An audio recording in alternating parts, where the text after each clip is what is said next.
मला असं वाटतं काही गोष्टी का घडतात, कशा घडल्या, काय झालं? मला असं वाटतं या गोष्टी आता सोडून दिल्या पाहिजेत.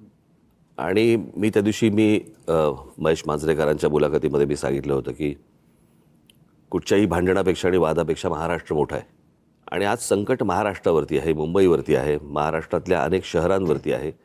आणि जे संकट आहे हे मराठी माणसाला समजलेलं आहे, की काय प्रकारचं आहे आणि काय प्रकारचं राजकारण महाराष्ट्रामध्ये सुरू आहे.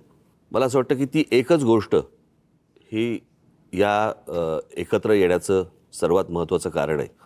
आज हा आमच्या अस्तित्वाचा विषय नाही आहे. आज हा महाराष्ट्रातल्या मराठी माणसाच्या अस्तित्वाचा विषय आहे. या विषयात अनेक वर्ष मी बोलतोय, उद्धवही बोलतोय या सगळ्या गोष्टींमध्ये. परंतु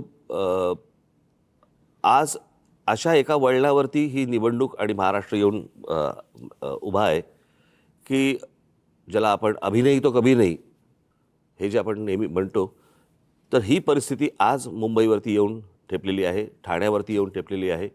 खरं तर बघायला गेलं तर एम-एम-आर रिजनवरती येऊन ठेपलेली आहे. एम-एम-आर रिजन मी मुद्दामून बोलतोय. आणि त्या सगळ्या गोष्टींसाठी म्हणून आज आम्ही एकत्र येणं गरजेचं आहे. कारण आज नाही बरोबर आलो आणि आज या गोष्टींचा सामना नाही केला, तर मला असं वाटतं महाराष्ट्र आम्हाला माफ नाही करणार.